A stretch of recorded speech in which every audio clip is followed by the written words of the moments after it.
Sekjen Hizbullah Hasan Nasrallah secara resmi menamai serangkaian balasan ke Israel sebagai Operasi Arbain. Nasrallah menjelaskan bahwa nama Arbain sengaja diambil karena saat ini Hizbullah tengah memperingati Arbain Imam Hussein. Arbain Imam Hussein adalah hari ke-20 Syafar dan 40 hari pasca tragedi Karbala dan kesyahidan Imam Hussein. Soal lamanya Hizbullah melancarkan serangan balasan, Nasrallah menegaskan bahwa pihaknya sebetulnya siap melakukan balasan sejak hari pertama Komandan Fuad Shukr dibunuh akhir bulan lalu.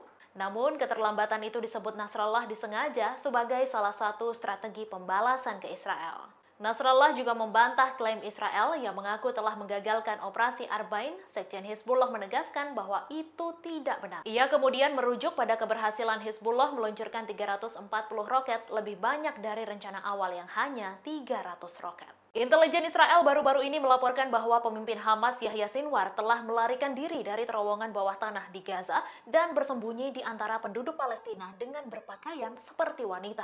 Dikutip dari Daily Express, Brigjen Dan Goldfuss, Komandan Divisi ke-98 IDF yang pensiun selama operasi Perang Gaza, mengatakan bahwa tentara IDF hampir menangkap Sinwar sekitar 10 hari yang lalu. Sinwar diklaim Israel meninggalkan terowongan dan beralih bersembunyi di tempat yang terbuka, namun menyamar dengan berpakaian wanita setelah nyaris ditangkap IDF. Shalom Ben Hanan yang bekerja untuk Shin Bet Israel mengatakan Sinwar telah berhenti menggunakan sarana komunikasi elektronik karena khawatir Israel dapat mendeteksi lokasinya. Pejabat intelijen yakin Sinwar kini menyampaikan instruksi melalui kurir manusia dengan pesan melewati banyak tangan sebelum disampaikan ke pasukan Hamas. Pejabat militer Israel dilaporkan percaya bahwa membunuh Sinwar dalam waktu dekat dapat membuat Hamas tidak stabil sehingga memungkinkan kemenangan yang lebih mudah dalam Perang Gaza. Perdana Menteri sementara Lebanon, Najib Mikati, mengadakan pertemuan darurat Komite Menteri pada Minggu 25 Agustus. Pertemuan darurat itu untuk membahas situasi pasca serangan udara besar-besaran Israel yang oleh Tel Aviv disebut sebagai serangan pencegahan.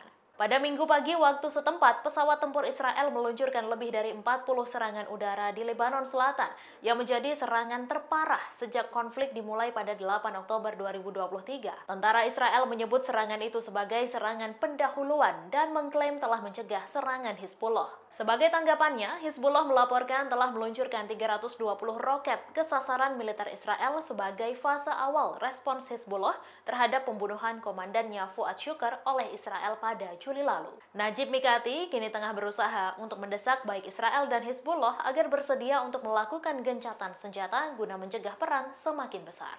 Hizbullah pada hari Minggu kemarin mengaku telah meluncurkan ratusan roket dan drone ke wilayah Israel sepanjang Sabtu malam sebagai respons atas pembunuhan komandan senior mereka Fuad Shukr pada akhir bulan lalu. Sebagai tanggapan, tentara Israel melancarkan serangan udara besar-besaran di wilayah selatan Lebanon yang diklaim bertujuan mencegah serangan lebih lanjut dari Hizbullah. Panasnya saling serang Hizbullah dan Israel membuat sejumlah pihak mendesak untuk dilakukannya gencatan senjata. Presiden Mesir Abdel Fattah al-Sisi mendesak agar pihak-pihak terkait segera menjalankan mediasi internasional untuk mewujudkan gencatan senjata di Gaza, sekaligus memperingatkan tentang risiko munculnya medan pertempuran baru di Lebanon. Perdana Menteri Lebanon Najib Mikati pada hari Minggu 25 Agustus mengatakan kepada para menteri dalam sebuah pertemuan darurat bahwa ia telah mengadakan serangkaian kontak dengan teman-teman Lebanon untuk menghentikan eskalasi. Sekretaris Jenderal PBB Antonio Guterres juga mendesak Israel dan Hizbullah untuk menghentikan serangan guna mencegah perang di Timur Tengah semakin meluas. Download Tribun X sekarang,